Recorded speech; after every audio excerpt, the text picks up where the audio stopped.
있는데요. 여기 보시면 2025년까지 그 미국 도로를 달리는 차들 중에 10%는 완전 무인 자율주행차로 예측을 하고 있습니다. 결국 운전석에 사람이 탈 필요가 없고 여러분들이 운전기사가 없어도 운전기사가 있는 것보다 더 편하게 뭐 기사 쓰시면은 그 안에서 통화하시기도 좀 불편하시다고 하시더라고요. 근데 그럴 눈치 보일 필요도 없고 그리고 이 자율주행이 되면요 사람들이 차를 굳이 소유할 필요가 없어집니다. 필요할 때 불러서 쓰게 되는 거예요. 왜냐면 자율주행이 가능하기 때문에 그냥 휴대폰으로 필요해서 이렇게 부르면 가까운 데 있는 차가 오게 되는 그렇게 바뀌게 되는 건데요. 그럼 과연 현재 자율주행 기술은 어느 수준이냐 좀 궁금하실 것 같아요. 우리가 궁극적인 것을 완전 자율주행으로 본다면은 지금은 그 밑에 단계에 와 있고요. 지금 어느 나라도 완전 무인 자율주행을 허가하는 나라는 없습니다. 지금 현재 기술 수준은요. 운전사가 운전석에 타서 아주 자주 핸들에 손을 올려놓고 전방 주시를 자주 해줘야 되는 상황이에요. 그게 거의 모든 나라의 자율주행의 현재로서는 법규고요.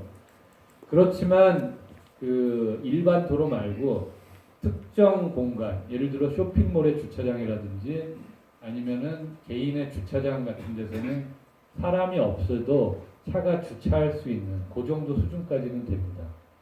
그리고 얘가 그 비전 인식을 통해서 야간에도 사람 식별이 가능해요. 지금 보시는 동영상에 보시면은 여기 이제 남자 주인공이 나와서 쇼핑몰에서 자기 차를 휴대폰으로 부릅니다. 그럼 차가 지가 알아서 와요. 주인 있는 위치로. 그래서 이 사람이 운전석에 타서 그 반자율주행 모드로 갑니다. 그러다가 이제 나중에 이 완전 자율주행에서는 이 사람이 운전석에 타는 게 아니고 뒷좌석에 타게 되는 건데요. 이거는 여러분들이 잘 아시는 벤츠 자동차에서 만든 동영상입니다. 이게 쇼핑몰에서 자기 차를 휴대폰으로 부르니까 자동차가 알아서 주인한테 오는 거예요. 운전석에 지금 탑승을 한 거고요. 배경은 라스베가스입니다.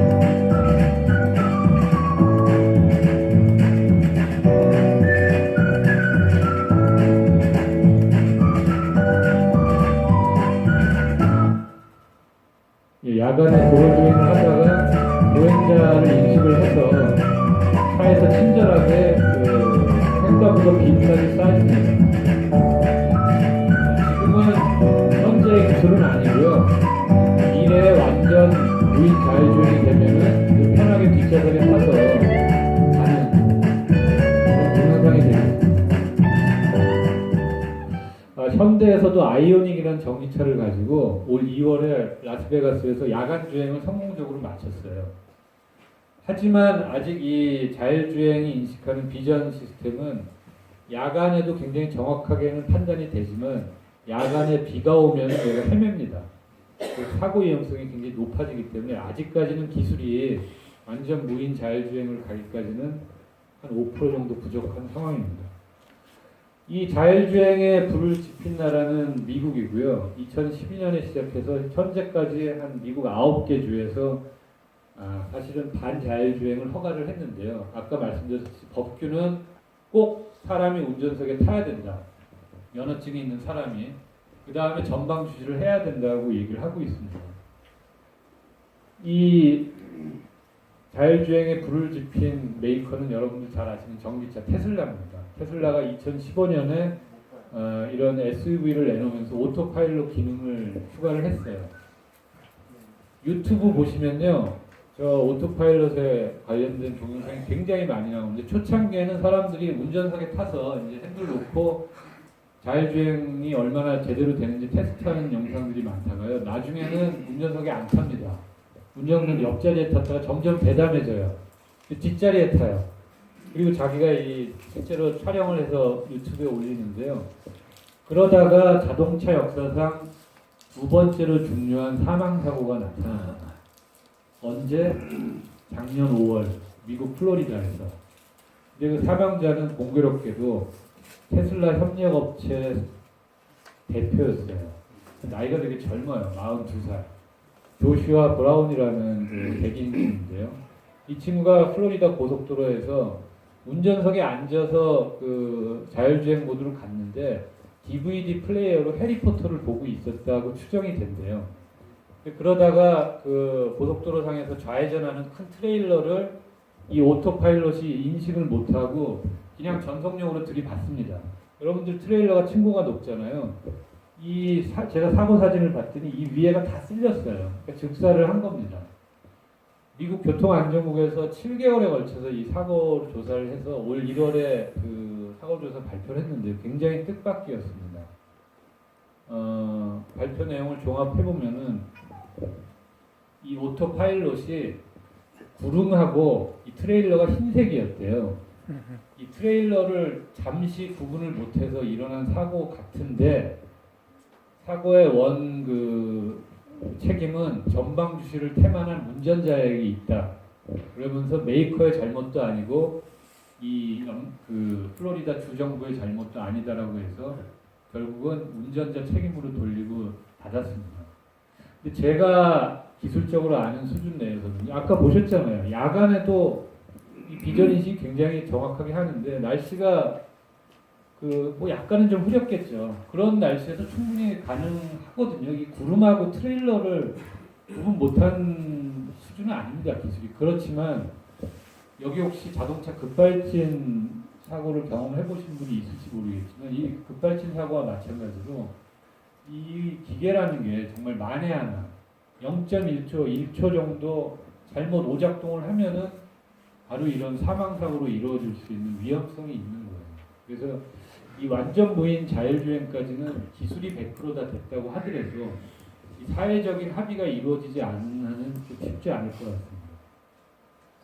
그럼에도 불구하고 구글 같은 회사는 2008년부터 이 완전 무인 자율주행으로 계속 기술 개발을 하고 있고요. 저는 실리콘밸리 가서 이렇게 좀 깡통처럼 생긴 차를 타보질 않고 밖에서 봤는데 저 차는 핸들이 없어요.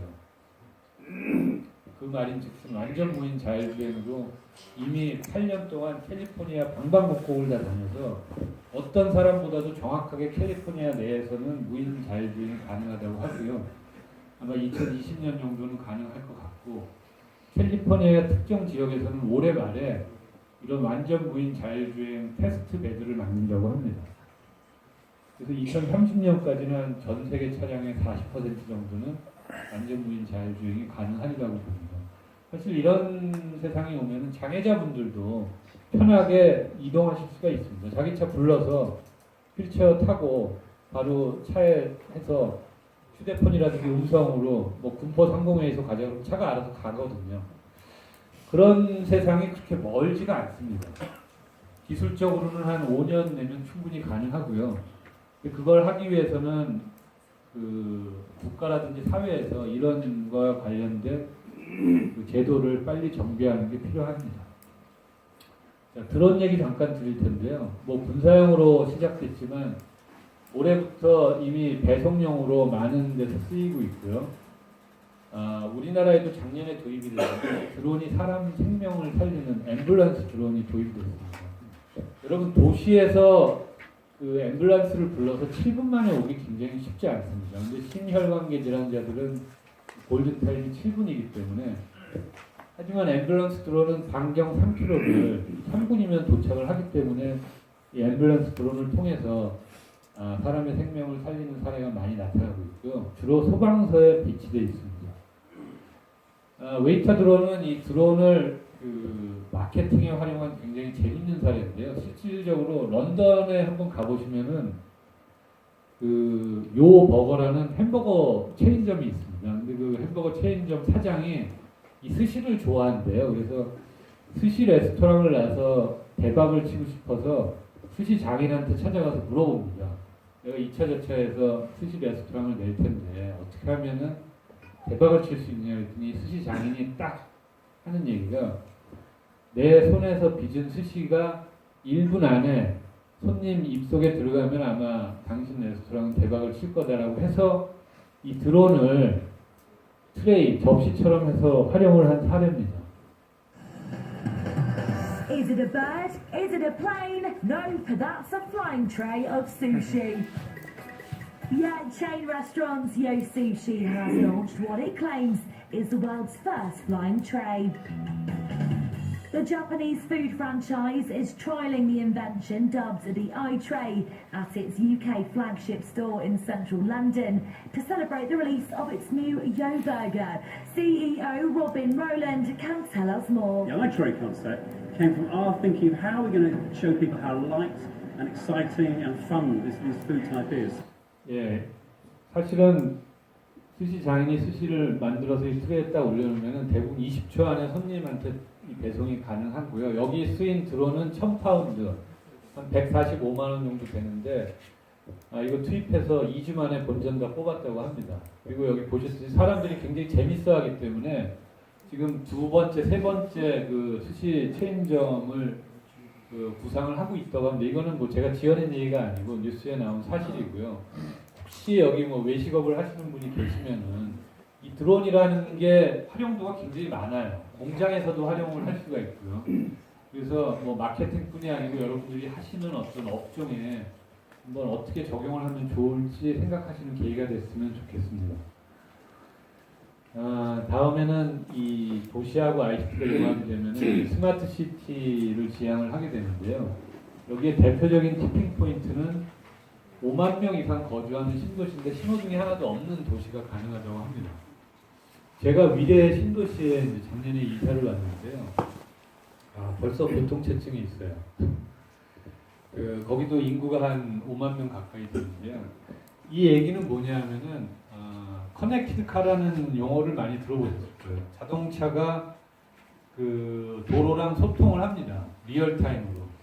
그러다 보니까 신호등이 없고 자동차가 도로랑 소통하고 자동차가 자동차끼리 소통하고 자동차가 사람하고 소통하는 이제 초연결 사회가 되면은 신호등이 없어도 사고 날 위험이 없이 다들 알아서들 피해 가는 거예요.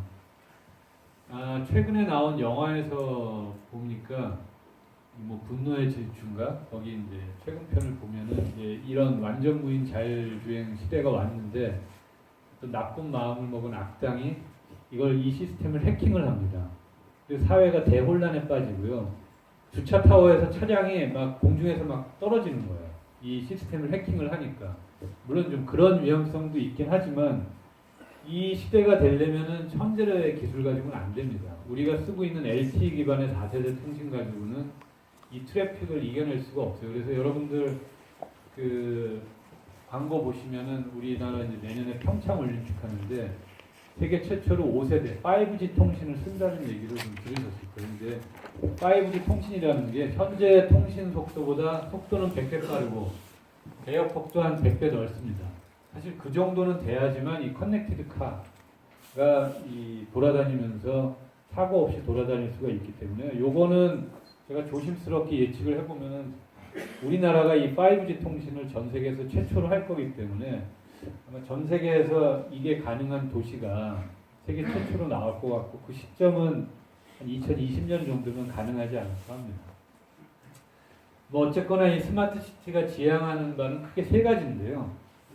시간관계상 동영상은 좀 넘어가도록 하겠고요. 첫 번째는 여기 편의상 빌딩 관리라고 쓰이는데 빌딩뿐이 아니고 여러분들이 주거하는 모든 공간에 대한 최적화 관리가 이게 가능하게 됩니다. 왜냐하면 모든 게 다 연결이 되다 보니까. 그리고 이 도시에서는 필연적으로 교통체증이 일어나고요. 여러분들이 상상하는 교통체증의 40%는 도로상의 차들이 주차 공간을 찾는 것 때문에 나타난다고 합니다. 근데 이 스마트 시티가 되면은 그 부분은 해결이 되는 거고요. 이 세 번째 에너지 문제는 조금 심각합니다.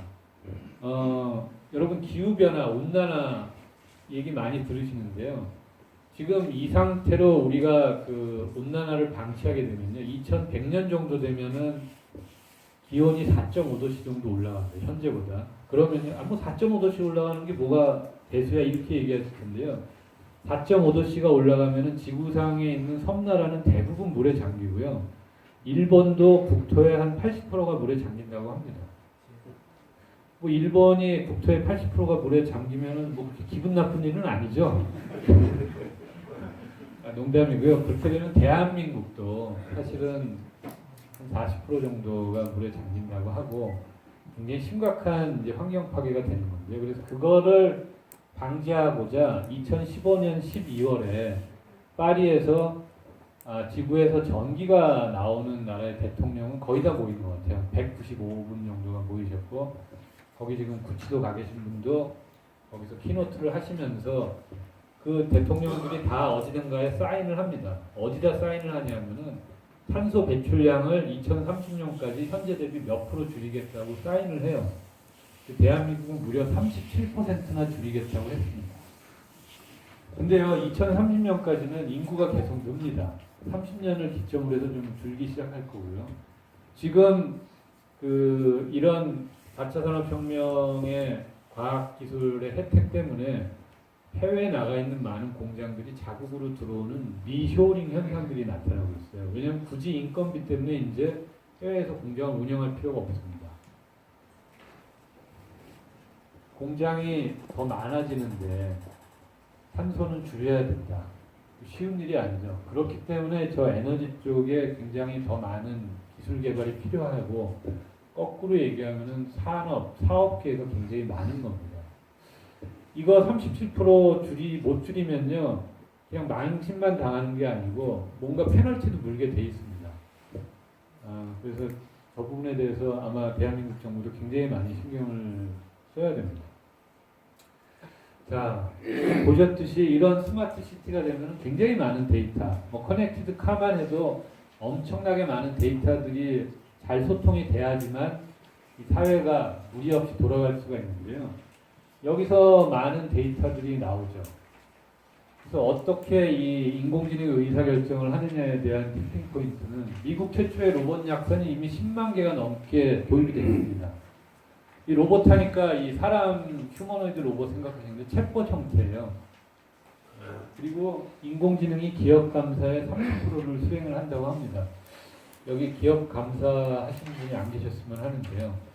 주로 그 상식적인 법률이라든지 계량 수학에 기반한 재무 관련된 직종은 인공지능이 빠르게 배출해 나가고 있습니다.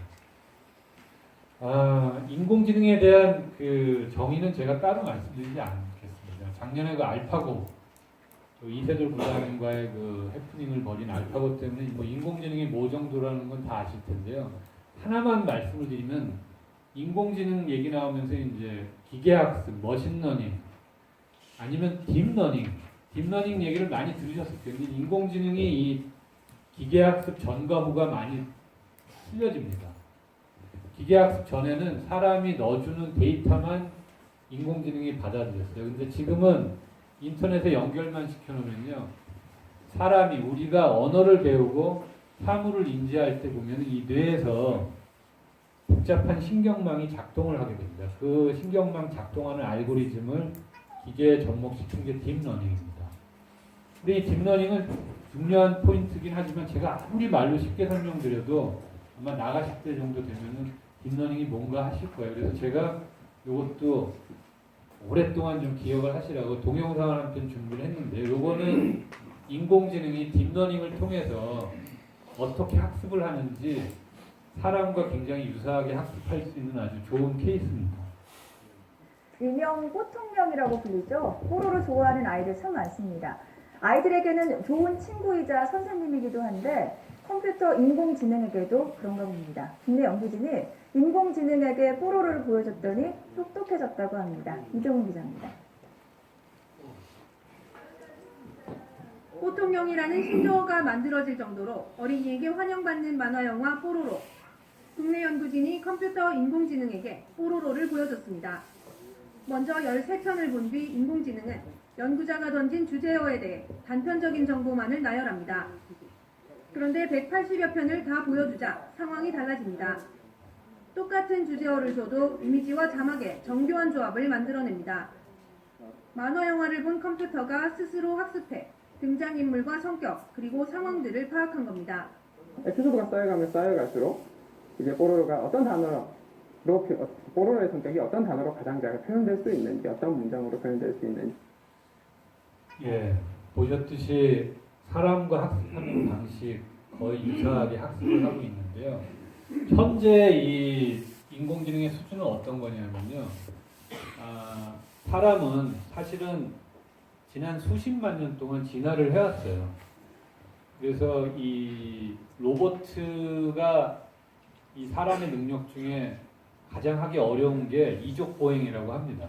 사람은 되게 쉽잖아요, 이족 보행. 왜냐하면 수십만 년 동안 진화를 해왔기 때문에. 지능적으로 돌아가서 말씀을 드리면은 우리 애들이 말을 처음 하는 나이가 한 3살 정도부터 하죠. 3살 박이한테 우리나라 토종 고양이 사진을 한 5장 정도 보여준 다음에 페르시안 고양이 사진을 보여줘도 얘가 고양이인 줄 인식을 해요, 사람은. 근데 인공지능은 5,000장의 토종 고양이 사진을 보여주고 페르시안 고양이 사진을 딱 보여주면 얘가 표범인지 호랑인지 모릅니다. 지금은 다행히 그런 수준이긴 하지만 인공지능은 잠을 안 자죠. 그리고 컴퓨팅 파워는 매일 빨라지고 있습니다. 그렇기 때문에 이 IBM 왓슨 같은 친구는 인공지능의 대부인데 이게 올해 7살 됐어요. 7살 된 놈인데 지금 1초에 책 100만 권을 읽을 뿐이 아니고 거기 나와 있는 내용이 뭔지도 대략 이해를 합니다. 1초예요. 하루도 아니고. 그렇기 때문에 지금 금융 분야에서는 펀드 매니저보다 높은 수익률을 추구하는 로봇 어드바이저라는 그런 서비스를 하고 있고요. 이 의료 분야에서는 특정암, 생식기암은 정확도가 95% 이상 되는 거고요. 폐암도 90%까지 정확하게 진단을 할 뿐만 아니라 치료법까지 다 알려줍니다. 상식적으로 생각해 보시면은 지구상에 나와 있는 모든 오픈된 데이터는 얘가 다 가지고 있는 거예요. 그거를 상식선에서 분석을 해서 제시를 해주기 때문에 지구상 어떤 명의보다도 정확할 수밖에 없고요. 그래서 이 닥터 왓슨은 이미 국내 서울, 부산에 있는 병원에 적용이 됐고요. 최근에 보니까 대구에 있는 병원에도 적용이 된다고 합니다. 근데 여러분 병원 가시면은 과장 선생님한테 받으려면 뭘 특진료를 내죠. 제가 기분 나쁜 거는요. 이 친구가 과장 선생님 특진료보다 비싸대요. 그게 현실입니다. 이 인공지능은 이렇게 상업용으로만 쓰이는 건 아니고요. 이미 우리 가정에도 파고들고 있습니다. 그 선두주자는 여러분들 잘 아시는 아마존. 아마존은 세계 최대의 전자상거래 업체인데요. 여기서 인공지능 스피커를 출시를 했어요. 인공지능 스피커에 대고 음악을 틀어줘 그러면 음악을 틀어주는 거고요. 뭐 맥주 5도에 줘. 그럼 맥주를 5도에 줍니다. 그 쇼핑몰로 지가 들어가요. 그 다음에 카카오 택시 불러줘 그러면 택시를 불러줘요. 아마존이 왜 이걸 했냐? 아마존은 이런 하드웨어를 파는 회사는 아니에요. 전자상거래를 하는 회사고 쇼핑몰을 운영하는 회사인데 이게 사람들이 여러분들도 웹사이트 접속해서 이렇게 쇼핑몰 들어가서 하려면 막 손으로 쳐야 되고 뭐 결제해야 되고 복잡하지 않습니까? 그걸 편리하게 음성으로 말로만 주문할 수 있게 하면 훨씬 더 주문량이 많을 것 같아서 이제 이렇게 추진을 한 건데 의외로 이게 이제 대박을 터뜨립니다. 2년 동안은 500만 개가 팔렸고요. 그걸 가만히 보고 있던 구글이 아차 싶은 거예요. 그래서 작년 생스기빙 우리나라 말로 추수감사절 때 구글 홈이라고 해서 이런 인공지능 스피커를 출시를 하는데요. 얘가 해주는 기능이 집사 기능을 해줍니다. 사무실로 따지면은 사무직 비서 기능을 해주는 거예요. 혹시 여기 비서직에 계신 분 안 계시죠? 지금 보신 동영상은 비서분들은 안 보셨으면 합니다. 제가 이 동영상을 비서분한테 보여줬더니 그 다음날부터 굉장히 우울해하면서 아직 사표는 안 썼는데 곧 쓰려고 그러더라고요. 그래서 이 인공지능 스피커가 어떤 역할을 해주는지 잠깐 보고 지나가겠습니다. Okay, Google. Play the morning playlist. Okay, playing morning playlist. 예, 저렇게 하얗게 생긴 높이 한 Okay, Google. Play 25cm music 정도 in all 되는 게 rooms. 인공지능 스피커입니다.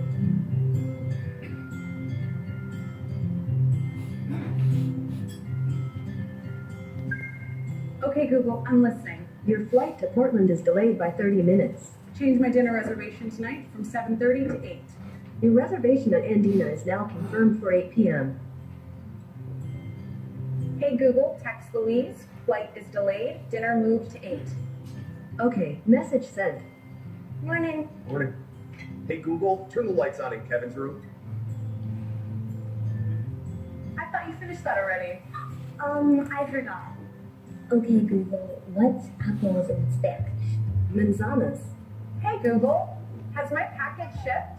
Yes, it's already shipped. It'll arrive tomorrow. Ooh, is that for me? Maybe. Interesting. Okay, Google, how many stars are in our galaxy? Well, there are about 100 to 400 billion stars, according to Space.com. Which star is the closest? According to NASA, the nearest star system is Alpha Centauri. Can you show me what it looks like on the TV? Hey Google, how's the traffic from Pebble Rock School to the airport? Your normal route has heavy traffic. There's a faster one that'll take about 35 minutes. I've sent it to your phone. Okay. Let's go. Dad,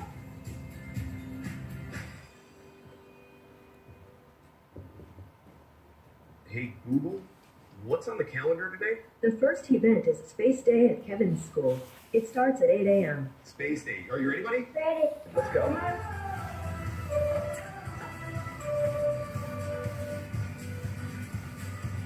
Okay, Google, bye.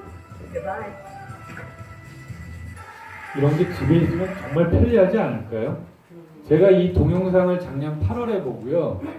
믿기지가 않더라고요. 그래서 제가 그 큰딸이 그 당시에 뉴욕 맨하탄에서 이제 광고회사를 다니고 있는데 저희 딸내미를 살살 꼬셔서 또 구글에 좀 입사하면 안 되겠느냐. 그래서 있는 백 없는 백 다 동원해서 제가 11월 1일자로 구글 본사에 입사를 시켰습니다. 이직을 시킨 거죠.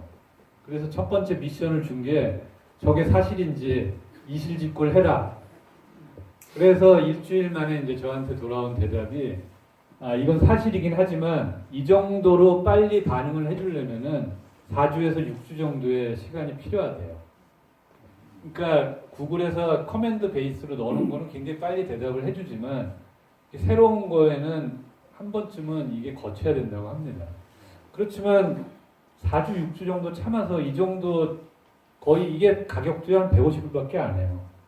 18만 원. 이 정도 집사 역할을 해주면 대단한 거 아닌가요? 네. 다음에 볼 동영상을 한술 더 떠서 여러분들 잘 아시는 손정희 회장 계시는 소프트뱅크에서는 이 페퍼라는 이 휴머노이드 로봇은 아닙니다. 그렇지만 그 얘는 비전 인식 시스템이 있어요. 그래서 사람의 표정을 희노애락을 20가지를 읽을 수가 있어요. 뭐 매우 화남, 조금 화남, 뭐 우울함, 삐짐, 뭐 이렇게 읽을 수가 있습니다. 그래서 이 친구는 초등학교 3학년 정도 키라고 그래요. 125cm, 무게 한 20kg 정도고 움직입니다. 그리고 여기 이렇게 모니터가 있어요. 모니터가 있어서 키오스크 기능도 해주는데요. 얘가 일본에서 주로 독거노인 분들하고 독신자들한테 많이 팔린다고 해요. 그 독거노인들 혼자 계시면 얘가 말을 걸어줘요. 이렇게 시무룩하게 계시면 뭐 제가 즐겁게 해드릴까요? 막 이런 말을 걸어주는 거고요. 가격은 요거는 한 200만 원 정도 합니다. 스피커보다는 훨씬 비싸요. 근데 그 지금 보실 동영상이 지금 이 우리가 알고 있는 인공지능 스피커하고 비전 인식 시스템을 활용한 개인용 집사의 딱 기술 수준인데요. 지금 보시는 동영상의 배경은 독신 여성이 남자친구한테 차이고 들어왔을 때입니다. 배경이. 그때 페퍼가 집에서 어떻게 응대를 해주시는지 한번 보시겠습니다. 今日はいい日でしたかうるさい。ほっといて。ママ 많이 삐졌죠? わかりました 풀이 죽었습니다.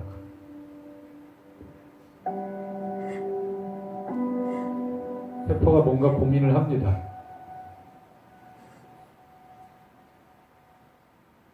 いないいないばー笑顔になりましたねありがとう、ペッパ。マサトさんからペパメですよ今日はごめんなさい僕が悪かったです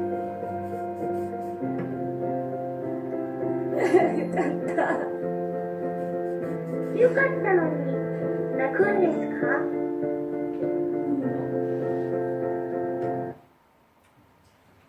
예. 그 마지막에 보면은 괜찮은데 왜 우냐고 이렇게 물어보죠.